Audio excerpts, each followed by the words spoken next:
you thought the end of season 4 was a gut punch, buckle up because Invincible season 4 isn't just a sequel to season 3 or a regular schmegular season. This is a total systematic shock to everything we think we know about Mark Grayson's world. We've spent 3 seasons watching Mark try to balance being a teenager and being a hero, and we've watched him struggle under the shadow of Omni-Man. But season 4, the training wheels are officially off for Mark. And everything that we are seeing, from the absolute heat of the official trailer to the casting of heavy hitters like Lee Pace, points to one thing: Robert Kirkman is about to tear the freaking galaxy apart. So we're doing a deep dive into a lot of things. We're doing a deep dive into the March 18th, 2026 release and why the production schedule is a huge win for us fans. A frame-by-frame breakdown of Thrag, Universa, and Dinosaurus. We're also going to talk about the Scourge virus lore and the Great Purge of the Viltrumites and why the animation is shifting from this TV quality to a really cinematic spectacle kind of style, and because the animation has taken a really big jump in quality, and I love to see it. And lastly, we are going to talk about why Mark's evolution this season will make the Think Mark meme look like child's play. So let's get into Invincible season 4. This is your boy Stevie Hayes from the Loreverse, and let's dive into this. Now, let's address the elephant in the room, and it is the release date. Prime Video has officially locked in March 18th, 2026. A lot of us have known that already. But the question is, why does this matter? This matters because for the first time in the show's history, there is no mid-season break. Okay, there's no wait and see. This firm date signals that Skybound and Amazon have finally mastered the pipeline. Look, the voice acting was wrapped nearly a year ago. Okay, Invincible is now operating as a well-oiled machine. So releasing in March gives it the perfect window to dominate the spring cultural conversation before the summer blockbuster shows and movies. Because I'm pretty sure we're getting like shows like House of the Dragon and stuff like that coming in the summer. So March is really a perfect time for Invincible to do damage, because this isn't just going to be a premiere this year. I think this is going to be a global event because there are a lot of Invincible fans out there. Also, the trailer didn't just give us a glimpse. It gave us like a manifesto, because we have 3 major players entering the board, and each one challenges Mark in a different way. The first is Thrag, obviously, voiced by Lee Pace. This is casting perfection, all right? In the lore, Thrag isn't just another regular Viltrumite. He is the Grand Regent. So he's been alive for thousands of years, and he is the strongest being in the known universe. And that's a period. There's no one, not even Battle Beast. And he doesn't want to conquer Earth. He wants to save the Viltrumite race at any cost. Next, we have Universa. She's voiced by Danae Urira. And she brings a completely different type of energy, because she's not evil. She's really a leader trying to save her own planet from energy depletion. And this forces Mark into really a moral gray area. It's like, how do you stop someone who is only doing exactly what you're doing, trying to protect their home? And then the last villain that we're going to see, which I'm really excited about, is Dinosaurus, who is voiced by Matthew Rice. And this is the one I am like going crazy about, because Dinosaurus is really like a philosopher type of a villain. So he believes that to save the world, you must have to destroy parts of it. And he's the guy who would really blow up a city to fix the economy or stop climate change, right? And so the hook here is like Mark starts to listen to him, and that's what's going to possibly get terrifying in the show. You know what I'm saying? Dinosaurus, he is like the extreme of everything. Everything goes to an extreme, and he's kind of so smart in the way that he words things that it could kind of confuse you to kind of side with him in some smarts. It's kind of like Thanos, right? He wasn't wrong about the population, because that's the main reason why he snapped.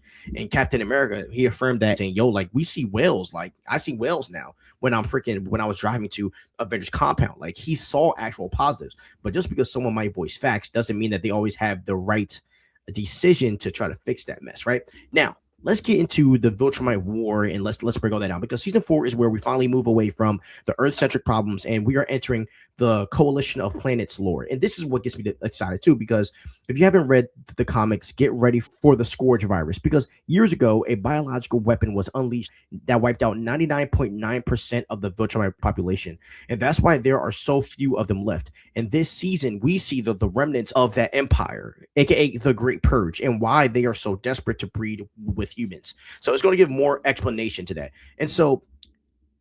And also the level up of animation is insane, because the trailer shows us the Battle of Telestria, and we're talking thousands of ships, dozens of Viltrumites, and physics-defying combat. And the studio has clearly reinvested their massive budget into how fluid the fighting is. Like there's no more static backgrounds during fights. Also, the Gore-Tex. So like the Invincible brand of violence is more expressive than ever. And when a Viltrumite hits someone this season, you're kind of going to feel it through the screen, you know?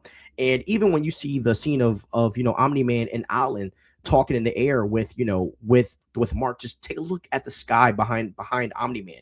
It's just so clear, so vibrant, so beautiful. I love it. I love it. I love it. For me, it's always the small things. And in season one, right, Mark was a student. Season two, he was a victim. Season three, he was a soldier. And in season four, we're going to see Mark become a king because we're going to see the Invincible title get tested.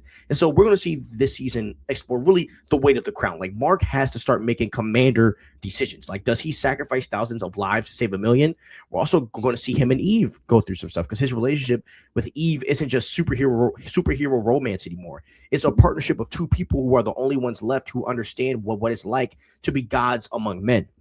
And also, Robert Kirkman teased brand new scenes. So word on the street is we are getting a extended look at the Alan the Alien versus Thrag rivalry that in the comics it really briefly touched on it. So I'm really excited about that too. Now let's talk about some of the rumors, right? That is also going around here.